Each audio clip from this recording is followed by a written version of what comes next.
வணக்கம். அரசியல் மாதிரியின் பத்திரிகைக்காக எடிட்டர் TM சிவம். நாம் இன்று சந்திக்க வந்திருப்பது இந்திய கம்யூனிஸ்ட் கட்சியை சேர்ந்த திரு ஸ்ரீனிவாசன் அவர்களை.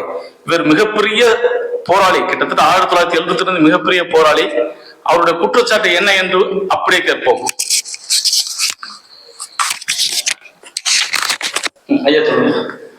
ஐயா வணக்கம்.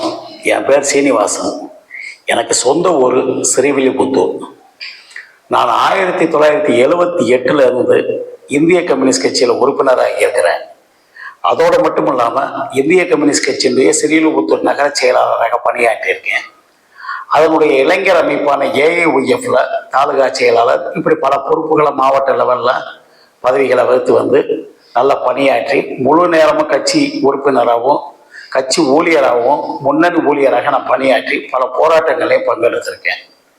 அதுக்கு பிறகு 1987 இருந்து 97 வரைக்கும் இந்திய கம்யூனிஸ்ட் கட்சியினுடைய நாளேடான ஜனசக்தி நாளிதழில் மேலாளராக பணியாற்றியிருக்கேன் நான்.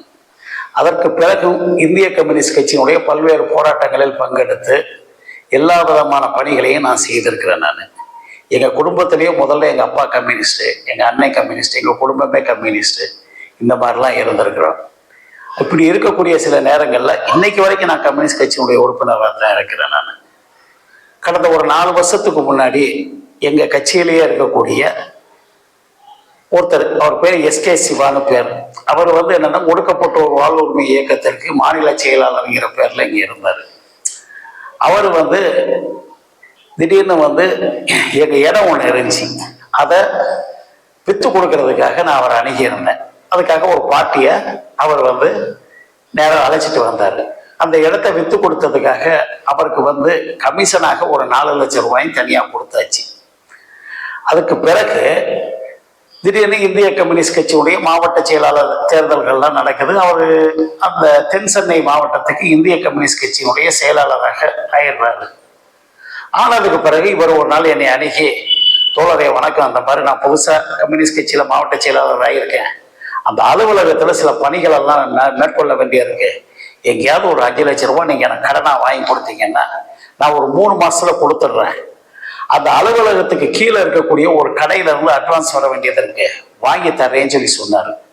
சரி, கம்யூனிஸ்ட் கட்சியில் இருக்கவங்க நம்மளை மாதிரி எல்லாருமே கரெக்டாக இருப்பாங்கன்னு நினச்சிட்டு அந்த அடிப்படையில் நான் திடீர்னு என்னுடைய நண்பர் ரமேஷ்னு சொல்லிட்டு, அதாவது நான் இருக்கிறது பொது உடைமை இயக்கம் கம்யூனிஸ்ட் கட்சியில் இருந்தாலும் என்னுடைய நண்பர் ரமேஷ்ங்கிறது பாரதிய ஜனதா கட்சியை சேர்ந்தவர். அவர் திடீர்னு இந்த பணத்தை அவர்கிட்ட கேட்ட உடனே கொஞ்சம் தயங்கினாரு.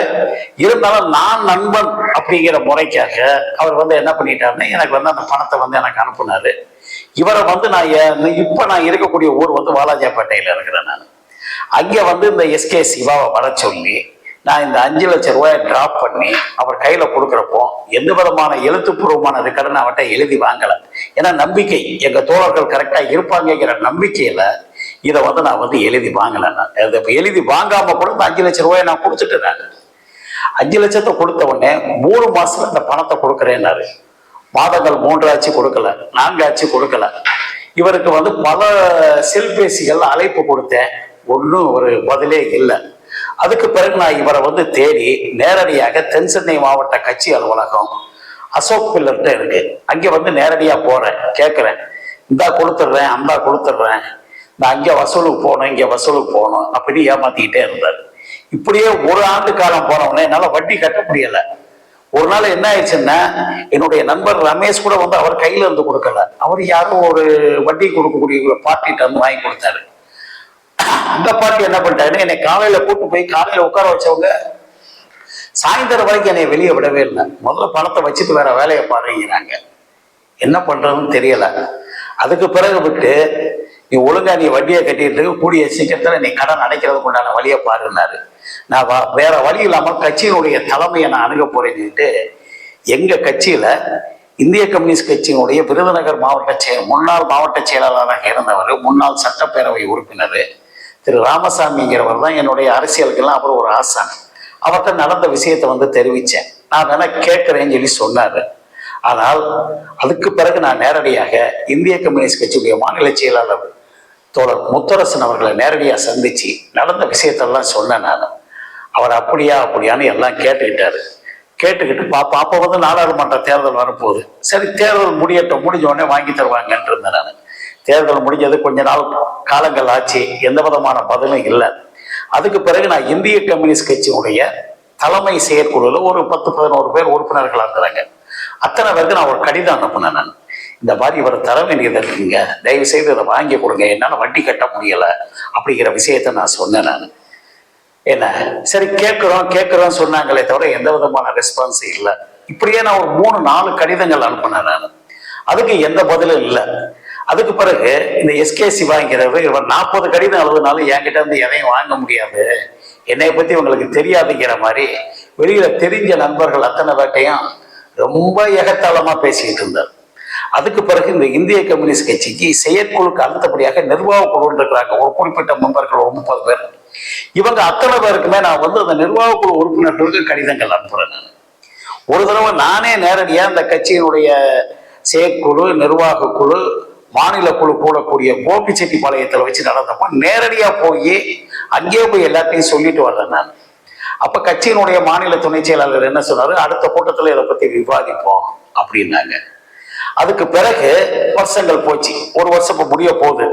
திரும்பவும் நான் போய் கேட்கிறேன், எந்த விதமான பதிலும் இல்லை, இவட்ட இருந்து எந்த விதமான பணமும் வரல. எனக்கு பணம் வாங்கி கொடுத்த நண்பர் ரமேஷோ, நீங்க எப்படியாவது என்ன பண்ணிட்டு போங்க, அது உங்க கட்சி பிரச்சனைனா அதுக்குள்ள வரல, என்கிட்ட வாங்கின காசை கொடுங்கிறாங்க. இப்ப எனக்கு கொடுக்கறதுக்கு எந்த விதமான வழியும் கிடையாது. இதையாவது இந்திய கம்யூனிஸ்ட் கட்சி இந்த தகவலை தெரிஞ்சு எப்படியாவது பாதிக்கப்பட்ட எனக்கு அந்த சிவா போன்ற போலி கம்யூனிஸ்டுகள், அவர் கம்யூனிஸ்டா இருக்க முடியாது, ஒரு கம்யூனிஸ்டுங்கிற வந்து உண்மையானவனா இருப்பான், இவன் வந்து போலி. இதே மாதிரிதான் அக்கம் பக்கத்துல எல்லாத்தையும் விசாரிச்சனும், இருந்தாலும் எல்லாத்தையும் கடனை வாங்கி ஊரை ஏமாத்துறோம்னு சொல்லிட்டு இருக்கிறாங்க. இவர் நீ இந்திய கம்யூனிஸ்ட் கட்சியினுடைய தென் சென்னை மாவட்ட செயலாளர் என்ன நீடிச்சுக்கிட்டு இருக்கிறாரு. இவர் மேல ஏதாவது நடவடிக்கை எடுத்து இந்த பணத்தை எனக்கு அவங்க வாங்கி தருவாங்களா இல்லையாங்கிறது எனக்கு பெரிய கேள்விக்குறியா இருக்கு. இந்த ஊடகம் வாயிலாக இந்த தகவல்களை நான் உங்களுக்கு தெரிவிக்கிறேன். இந்த கம்யூனிஸ்ட் கட்சி இதையே ஏற்றுக்கொண்டு எனக்கு எப்பயாவது அந்த பணத்தை பெற்றுத்தரும் என்று நான் நம்புகிறேன். ஐயா, அவர் வந்து ஒரு முக்கியமான லீடரோட ரிலேஷன் எப்படி இருக்கிறாங்களே உறவினர், அவர் தான் வெளியில சொல்லிட்டு இருக்கிறார். நான் வந்து சங்கரையாவுடைய பேத்தியை கல்யாணம் பண்ணியிருக்கேன், மார்க்சிஸ்ட் கம்யூனிஸ்ட் கட்சியில பெரிய தலைவர் தியாகி, ஒரு பேத்தியை கல்யாணம் பண்ணியிருக்கேன்னு சொல்லி சொல்றாரு.